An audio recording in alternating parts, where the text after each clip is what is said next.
kinds of evil deeds, they say, or 10 types of dark states. And they say, on the other hand, there are 10 types of good deeds, or bright states. And they say that this identifies the emotional status of our minds, conditioned, of course, by the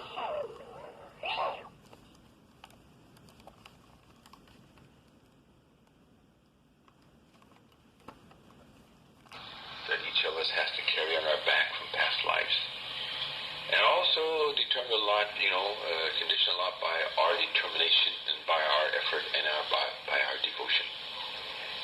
So the Buddha is saying, as does our master so clearly, we must eliminate the 5 evils, the dark states, of which are these states which are bordered by lust, anger, greed, attachment, and vanity. All these things, and all the various emotional ramifications that are attached to these dark states, you see. And likewise, he says, we must cultivate the bright state. That means we must do something, you see. First they say we must eliminate one side and we must cultivate the other. That means we don't just sit there on our hands. We have to do something to be a disciple. Our master said, don't just sit there. You get up and do something, Remember the story I told you? He said, if you want food from the refrigerator, you want food from the fridge, as he called it. He was sitting one night in our apartment. He said, I can't just sit here and read a recipe book and satisfy my hunger. I have to get up, make the effort, walk across the room, out in the kitchen, open the fridge, reach in, get the food, eat it. You have to do something to be a disciple. You just can't sit there. You really get involved. I hear all this business in this world. Ray Pumpkin tells me all the time, gotta get involved, I'm just kidding him. Because he's really involved in what I'm talking about. Really involved in Master's world and walking in that world of light. That's what our game is all about. And when we're involved in that, the rest of the world takes care of itself. It all falls into place because our guide is behind us and in us and he's watching us. And he helps it all fall into place so nicely if we will do that. So we have to cultivate the bright state. And we do this, Master says, by beginning with the cheery and the happy emotional states, or virtues, if you will, and cultivate them like a beautiful gardener, who cultivates, beautiful flowers and makes them grow. And he treats them so tenderly and so carefully. And we have to also treat these lower emotional states, turn them toward the bright side, and cultivate them so tenderly and so carefully that they eventually are transmuted into that higher, finer, divine virtues that we must eventually come to. But we must start. Wherever we stand on this path, spiritually and everything, we have to start from where we are and move up and be content and patient, step by step. And who knows, if we're so sincere about that and so really eager to do it, that Master may himself just let us jump ahead a few steps, who knows. Pleasing Master will get us everything, So we must know that there are good emotions and there are bad emotions. I was pretty shook the other day because I get all kinds of newsletters from all over the world. And there are so many, that's why we stopped having ours, because it was getting kind of involved, and because there were so many newsletters coming that I couldn't tell which was what, and it was just too much. So we stopped ours in the Eastern Sun God, although I was talking to Charlie Papura the other day, yesterday, and suggested to him that a little bit later, after the first of the year, we might start with just a very plain sheet, so that everybody would have knowledge of what's going on from Miami Beach to Boston, and just some idea of what's happening. Just a very simple little thing, mimeograph type of paper, to keep us informed, because the magazine only comes out every 2 months, and then we don't always get all of the Sangat news, Eastern Sangat news, that's for a general thing, this magazine. So, but some newsletter came, and it pointed out that there was only one kind of emotion, and it's bad emotions: lust, anger, greed, attachment, and vanity. Nothing could be more wrong. See, this is not Master's teaching whatsoever. There's the bright state, as the Buddha said, and there's the dark states. The bright state and the dark states. And we have to eliminate, as he says, cut out, eliminate the dark states, and we have to cultivate the bright states. So think, why should we cultivate the seeds of despair, of anger, of hatred, of anxiety, of fear, of sensual pleasures? These are only a few examples of bad emotions, or negative emotions, or dark states, dark states. Why not? Why not let go? Say, mama, foo-foo, Say, let go. And say, why not cultivate the good emotions? Why not latch onto the good ones? Push the others aside. Have nothing to do with them. Cultivate the good ones. The cheery, the cheery, as Master says, and the happy tendencies, the pure tendencies that lead us into the bright states. These things, we attach to, and they lead us into the high state. That's why Master says we've got to be happy. Because the devil himself can't come near a laughing man and a happy person, he says. So, it's reason enough to be happy, and to smile, and to be laughing, because the devil can't come near us, and we're doing that. If you think the devil's coming near you, just smile, See what happens. It's amazing what a smile does, I worked on a fellow for about, recently about 6 months at State Department. People don't smile too much there. And this guy I'd meet every once in a while coming down this particular hall. Actually, it was on the way to the coffee bar where I go to get the coffee. I like to take a walk. I don't like coffee, I just go get the walk. And so, I don't know who this guy is. Very distinguished looking character. But every time I see him, I say, hi, and smile with him. And he was kind of, when I first did it, there was no answer. And next time I saw him, he kind of looked at me like, who's this nut? And then every time I saw him, it was an experiment to see what would happen, And every time I'd see him, I'd keep saying, hi, hello, And about 2 weeks ago, the guy stopped me and started talking to me about the weather.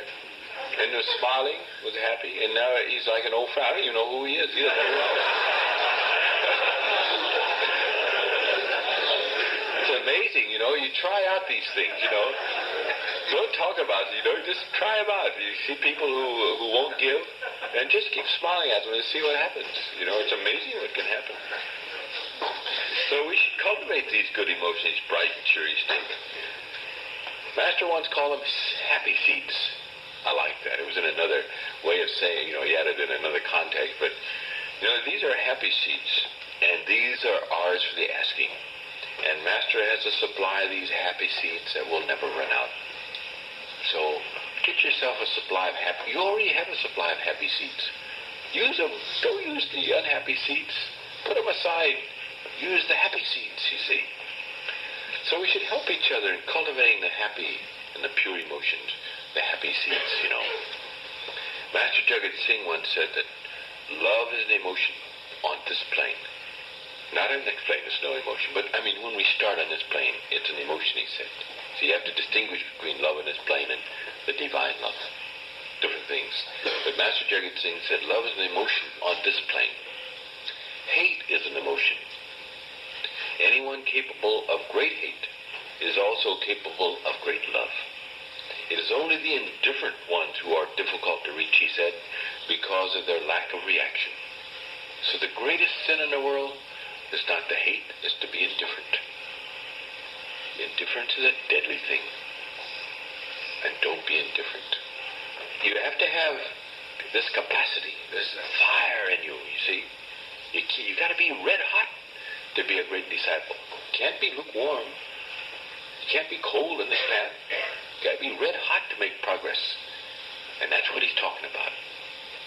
These things can turn, even that can turn into the fire that takes you up.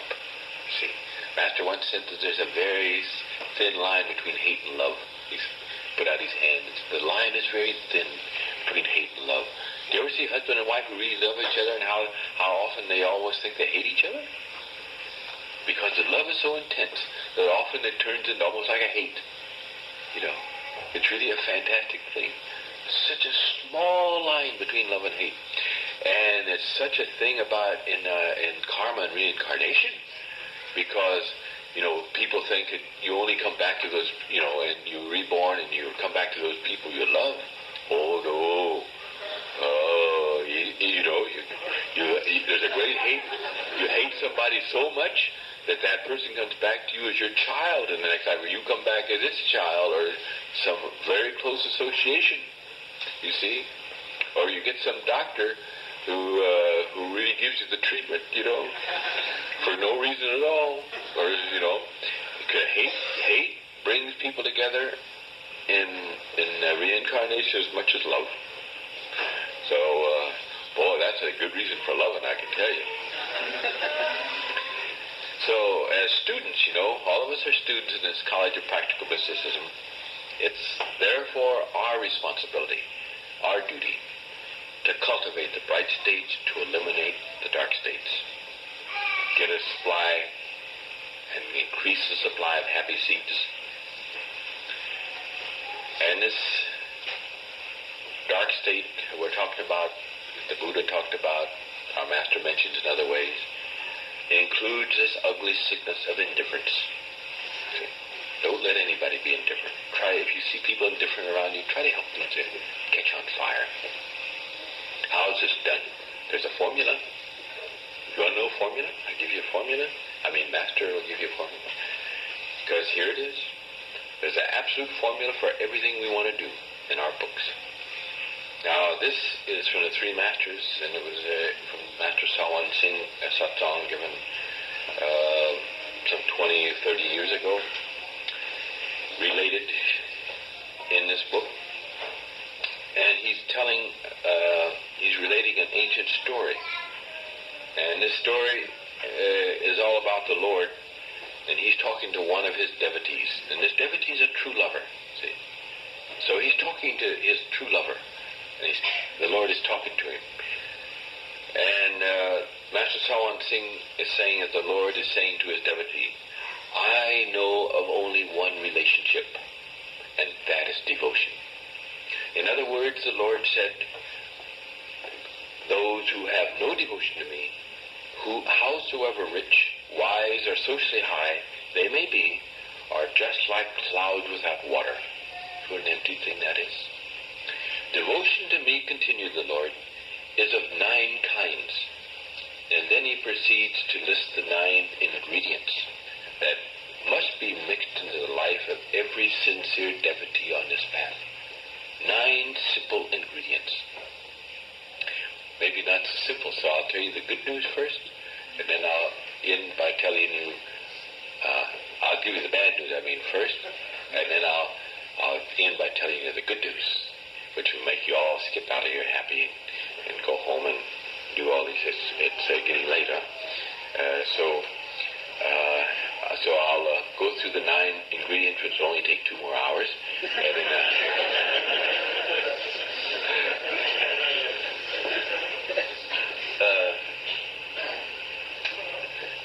so first, this is the hard news. He says these 9 ingredients. The first ingredient, the first is devotion, and the first devotion is the company of saints. So the first thing we have to do is find a living master, and we have to be in his company. Now, if we're not physically in his company, he's 1,400 miles on the other side of the earth physically, but to be in his company is now. He's initiated us. He's within each one of us. Each one of us is rise up. Margie says, Master works best through loving devotees. So when we're with each other, and we don't have hatred or anger or anything in our hearts, then Master is just there. We're just operating with Master. We're letting Master control our lives. That's the company of saints. When we're with each other, we're in the company of saints because that saint is within each one of us.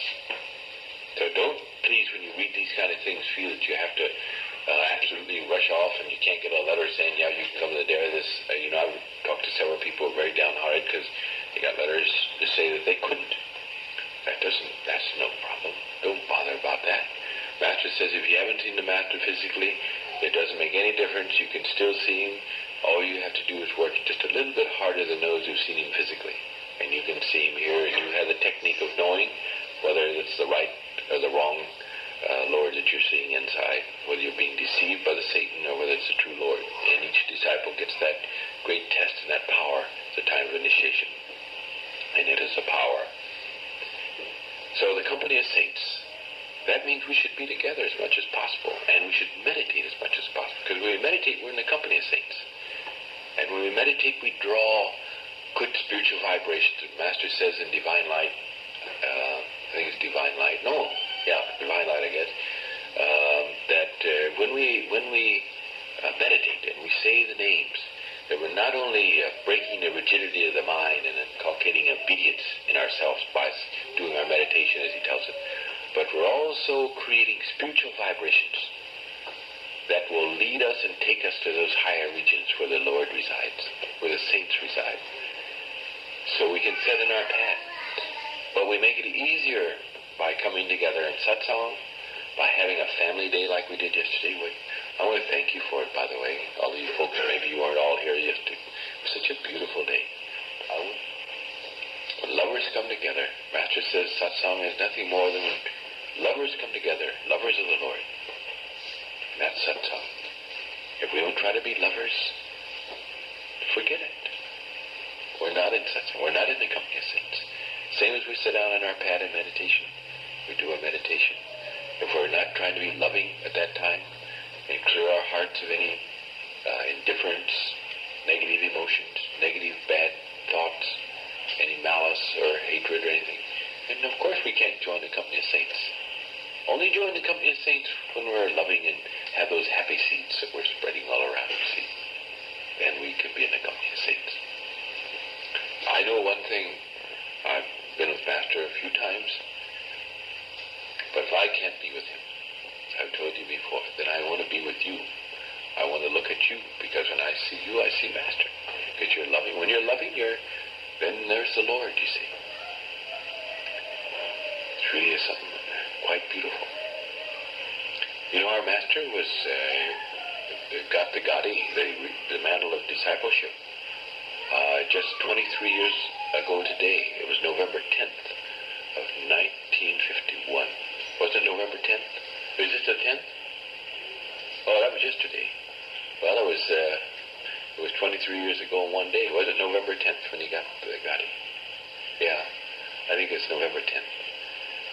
Master Jagat Singh died in October. And so Master Charan Singh was born on December the 12th of 1960. He's 56 years of age, and just 1 month from now, he'll be 57. So, okay. The second devotion is interest in satsang. These are the 9 ingredients. First one is company of the saints. Second one is interest in satsang. You've got to have an interest in satsang. You've got to come. Whether you like it or not, we have to go to satsang. Whether we like really how it's being conducted or what's going on, doesn't make any difference. Because when we're together, as I read you Master's quotes last night, we get strength from one another. We're fools not to get strength. Why should we want to get power and strength? We cannot get it alone on this earthly plane, you see. There are ways to increase our power, ways to increase our strength. Why not do it? How silly it is not to do it. So we come together, join in this little bonfire of love. I'm just one little flickering candle. Your little flickering candle is 100 flickering candles. And we all come together. And when we join those candles together, instead of one candle, they start joining, the fire gets bigger and bigger and bigger. And you have this tremendous fire of love. That's what love is. Now, love in this world is lust. People get all mixed up and they call love lust. The Greeks have a much better deal than we do. They have 5 words for what we call love. See, one is eros, which is erotic love, which is lust and passion. Philia, which is brotherly love, and all the way up to agape, which is divine love. You see, they have a way to express, but we classify everything under love, which is so wrong. But we're talking about real love, you see. Now, in worldly love, so-called love and lust, we dissipate our energies, we dissipate our health, we dissipate our strength and sensual pleasures, which we call love. But in God's love and divine love, nothing is ever lost. That love never leaves us. That is true love. That's bliss. That is bliss. See, there's an opposite to everything in this world, but there's no opposite to bliss. And that's what we get through the love of God. And that's what we get when we come together as lovers of the Master. We get true love, true bliss, which lifts us up and is never, and that's why he says the very second one is interest in satsang. Because when we come to satsang like we've done here today, and we go back then and we go home and we meditate, then we have that added power, which we've all gotten from each other, because we get strength from each other. And then our meditation is so much greater. The third is devotion and service to the Guru, to the Master, the living Lord. Never, never give off wanting to serve your Master. How can we best serve the Master? We start, as he says when he tells you the initiation, by being well-disciplined and well-behaved. Just imagine, you don't have to be a representative, a secretary, you don't have to write books or anything of that sort. All we have to do is be well-disciplined and well-behaved. Now that is serving the Master in the greatest way. That alone. And you can be the simplest person. Nobody even knows who you are. But you come to satsang and you do these things. And you're serving because you're well-disciplined and well-behaved. Master says we must be well-behaved to be disciples. We must be clean, because cleanliness next to godliness. Clean, well-dressed, well-groomed. And there's nothing wrong with having beards and mustaches and long hair, but they ought to be well-groomed. They ought to be clean. They ought to be well-kept, trimmed, nice-looking. The clothes we wear ought to be nice clothes. We shouldn't make ourselves stand out from the rest of the world and look like standoffs. We should just merge in this world, because we want to escape from this world. So we don't want to draw attention to ourselves. So we want to play this part right, you see. Live in this world but be not of it. And good manners, very important part of being a good disciple. How to be warm to newcomers coming to satsang. Every one of you should be an ambassador of goodwill. Every time a new seeker comes in that door back there, or a brand new disciple, you should make it your duty to see that that person is taken care of, and never take your eyes off of them. Be sure that somebody does it. Watch them, take care of them. Don't push anything on, because that we don't, our Master forbids. But whatever they want, we're there to provide them with books or information or anything of that sort, and be sure they get the right information. Get to the people, steer them to the right people who don't know the answer to, who can help them. Be warm and friendly. If our satsang doesn't reflect friendliness and love, then how do you expect somebody coming through that door? You know, there could be a young person coming in, skeptical. There could be a very Madison Avenue straight, you see, who's coming in, a very rich person, a great scholar, an illiterate, anyone, fat, skinny, big, beautiful, ugly, but they all have to be treated so that they fit into our family and feel that warmth that is here. And if we don't have that, then we are not satsangis. We are not satsangis. We are not lovers of our Master. So please, watch. Take it on yourself as individuals. Don't say it's a secretary's duty. Don't say it's a representative's duty. I remember one man out in another city I used to have shouted at me one time. Said, it's all your fault, you know.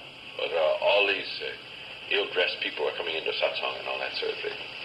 And that I should do something about it. No, I think every single person has a duty to do something about what happens. The secretary is in charge, and his duty is to run the Sangat. He's your leader. But on the other hand, he can't do all these things. He can't be watching every door and everything comes in. Each person must take it on himself and take a responsibility to make this a glowing house of friendship and of love. Whoever walks in that door. Master calls them the little children, and they're more important than anyone else in the room. See, more than anyone else, they're important. And serve the Guru in every single way that we can. Even last night when we had just a family night, you know, that's to draw us together a little closer as a family, get related to each, so we know each other better. We sing songs, we have fun, and we also are one pointed toward the Master all the time, though. But these things help us to grow together as a family, and we have to be a family. But even those folks who sang to us, sang some of their beautiful songs. We had different types of songs, different types of songs, I guess, from those of us around here. We had Indian Shabads from an Indian girl. We had a Nigerian folk song. Down in Virginia Beach, I was down in Alongo. We had that song at a Greek lady's house. My God, we were singing Greek songs and dancing Greek folk dances. It was really fantastic. It's a fantastic thing what happens in this family.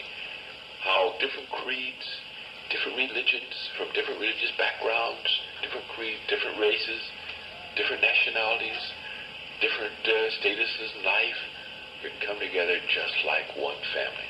I know no other organization in this world where that can happen except in Sammat.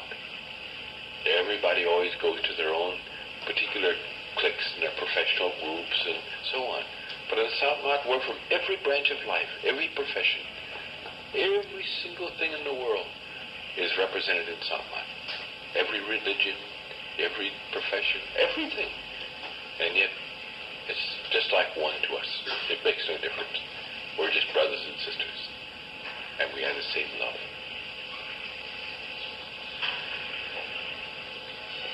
The fourth is eschewing deceit and thinking of my, do that, avoid it, that is, shun that, and think, the Lord said, of my attributes. In other words, we have power to do something about it.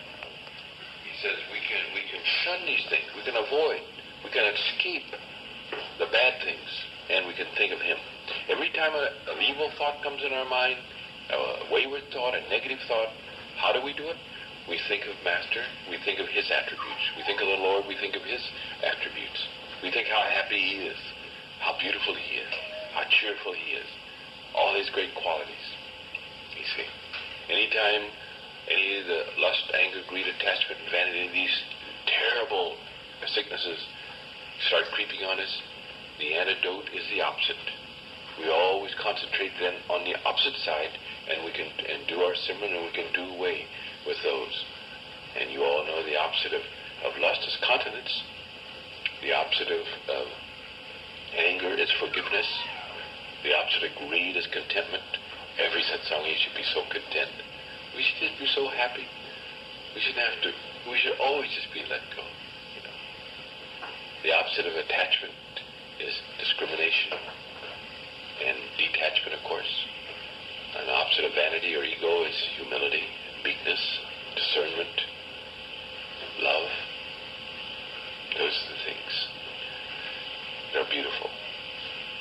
So we think on the opposites. Every time we think of something negative, think of the opposite. Be surprised. You see, as I quote you from Master, we don't want to do that. We always want to keep, if we get on a downer, we want to just keep going down. You know? We don't want to get on an upper. We don't want to grab over there. There's a chain always going up and it has happy seeds on it. And there's a chain always going down here. And if we get on that, we just want to keep going. We don't want to grab over and see if it won't pull us up. We should do that. You see, we should try. Make an effort. The sixth is control of the outer senses or self-restraint. Self-restraint. Perhaps we all have great difficulty with that, of restraining ourselves from doing the things that we had not ought to be doing. We know what the rules are. Every single disciple knows what Master would say in his heart if we wrote and said, am I doing right or am I doing wrong? We don't have to write to Master that. We know in our hearts what's wrong. We just want Master to tell us, yeah, that's okay. See, when Master tells us not okay, then we all go away. We're mad, we're down, and we're depressed, and all that, But we know what it is. So we should control the outer senses, because unless we control these outer senses, we can never get to the inner senses, that inner realm, and get into that inner core of solitude which is within us. And the seventh is seeing God in all. Such a person, Master says, will neither hurt anyone's feelings unnecessarily nor resort to killing of any kind, you see. That's seeing God in all. If we see God in all, in every cow, in every sheep, in every deer, in every human being, how could we kill? How could we believe in war? How could we believe in anything of this sort? See? Because we see God in all of creation, in a tree. You know, we have to use trees, we have to cut them down, we use flowers, but it should even hurt us a little bit if we have to cut a tree down, because it's life. It's part of God's creation. Like my wife, we kid her about talking to the vegetables and the fruit in the fruit stand, you know, and saying, you poor little nice little thing, I love you so much, but we got to eat you, you know. Yeah. If we cut a tree down, we should give them our... You know, flowers really respond to love, you know. They have all kinds of... Wow. They have all kinds of experiences. They have all kinds of experiments in the laboratory about... They'll have flowers there, living in a plant flower, and they'll bring in a person who is full of hate and anger, and they'll tear on, they'll have a big fight, and these flowers, actually, they have, you know, taped up and wires and things and gadgets, and, you know, how they do in laboratories, and they look at these things, and they actually find that these flowers, you know, kind of recoil within themselves and come back in, and they fold up, some of them fold up all together, and really strange reactions flowers have when they're in the midst of anger or hatred or lustful people. And then they bring in people who are very happy, and they're very, you know, they're having a ball, and the flowers just open out. And people who talk to plants and flowers, you know, they can't hear you or anything, but they feel the vibes. They feel vibes from you, you know. And it's true all the way through life. So if they can feel vibes and they prove, why can't you and I feel vibrations from one another? And we do. We can feel the bad and we can feel the good vibes. So it's such a nice thing.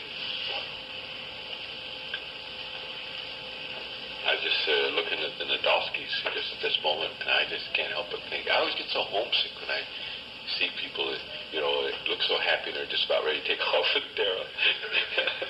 I get homesick, and I think about, you know, when you always get the vibes from Master when we vibrate and when we meditate and when we relate to one another in a loving manner. But when you're sitting there in front of Master and you go to him with no questions in your mind, nothing but just when you sit there, just wanting to know Master. You just want nothing else in this world but to become one with him. Then he gives it to you. You know, I've known people go to the Dara with a bookload of questions. You know, all these things you're going to ask. Forget it.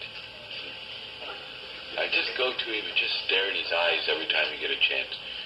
And just try to put yourself in him. And he in you. And then he gives you everything. Then you can throw away the notebooks. You don't need them.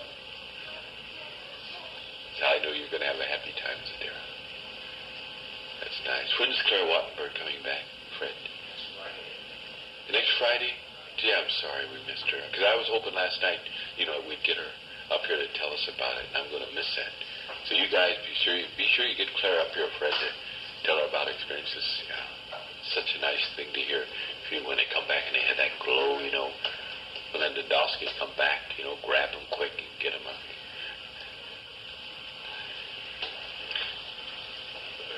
The eighth one, getting near the end now.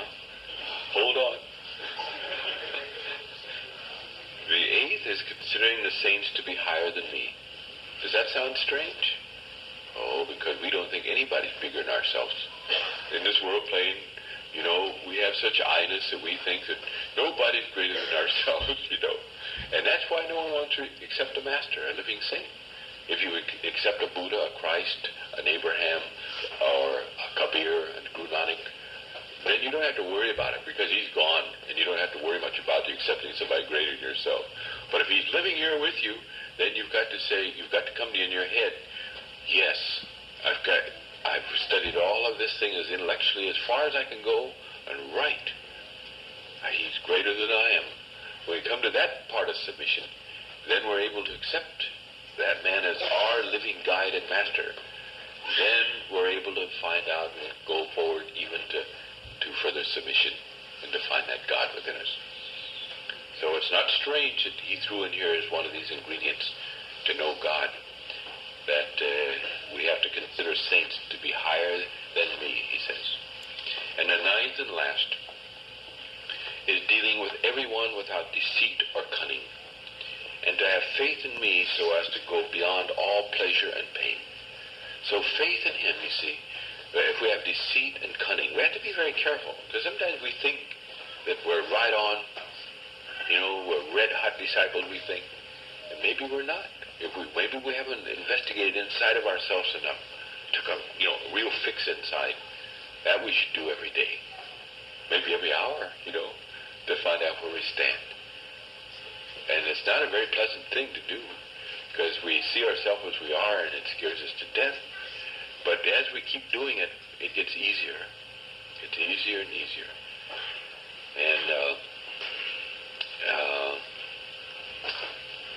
And finally, the time comes when we're able to go beyond that pleasure and that pain, and we have the Lord himself. So the good news is this. There are 9 points, and wouldn't you say it's absolutely impossible? Who could do all these 9 things? Nobody. So I'll tell you the good news. Here's how he ends up. He says, Master Sawan Singh is saying, and the saint continues, if anyone possesses in his heart even one of these 9 types of devotion, he is my loved one. Wow. Just one. We listed 9 fantastic things which all seem impossible. But if we have even one, just one, that he or she is my loved one.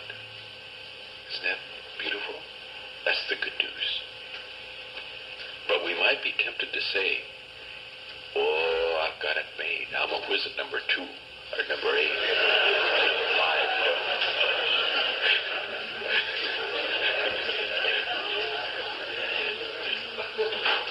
We say, well, this is it, I don't have to worry anymore.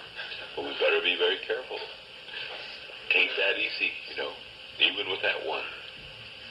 The late Munshi Ram South, who was secretary at the Dara to 3 masters, told this story of a most extraordinary disciple, a very advanced disciple.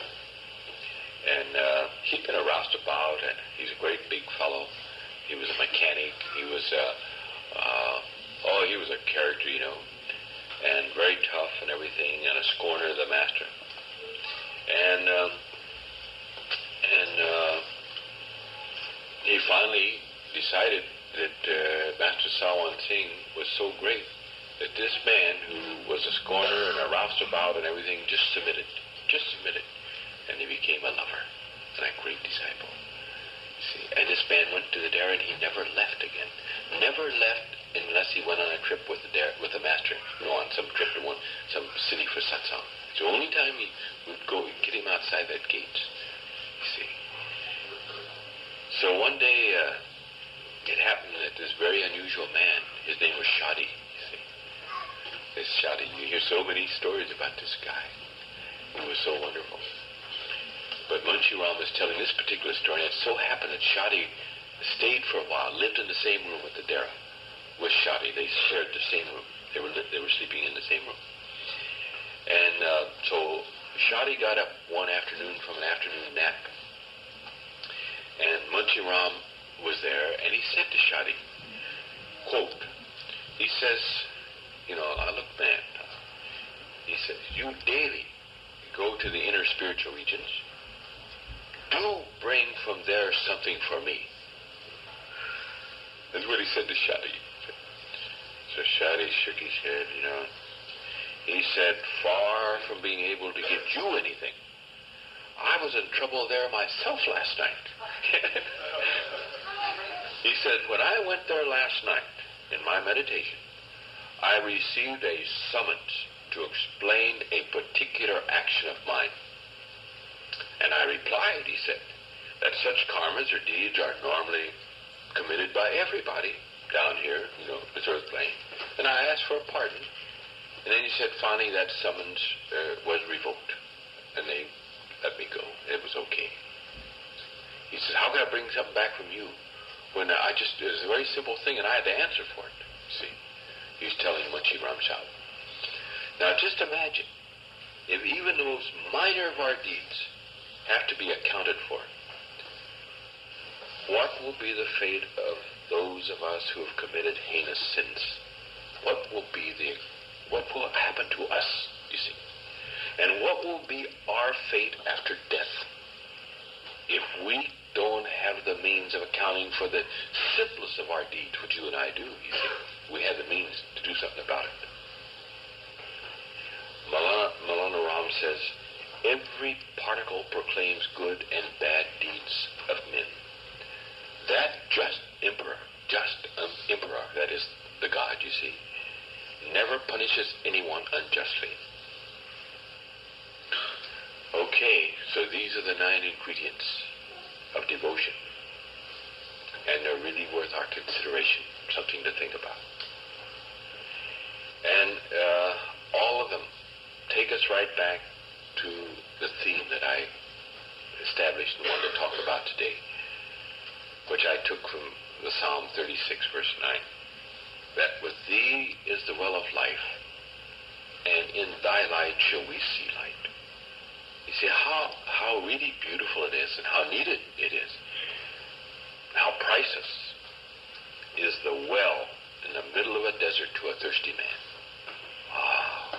Man is thirsty. He's dying. He finds a well. The sheep herders, back in the days, and still they have wells in the desert, and they cover them up with sand, but they know how to find those wells, so that other people can't find that well, because they want them for their sheep and for their flock and their people. You see, but if you're thirsty and you find that well in the desert, you wouldn't trade anything in the world for it. All of life, everything that's good flows out of that well, you see. How good it is. All the worthwhile things in life. In fact, life itself is embodied in that well. And to the awakened man, when I say awakened, that's what Master uses, because he says 99% of his people are slumbering. They're the dead, the walking dead. We even want to know, to hear about the purpose of life is to find God now while living in this body. Not after we die, now. See, this is the awakened man. This is the awakened woman, you see. And this includes many people who've been initiated, who refuse to be awakened. So to the awakened man,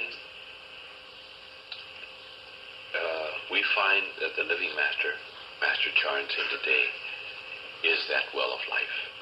In Master, we find that all that's worthwhile in life, all the beauty of life, all that a thirsty man would want of the inner taste of divineness, you see, comes out of that well of life, which is our Master. He is the well of life.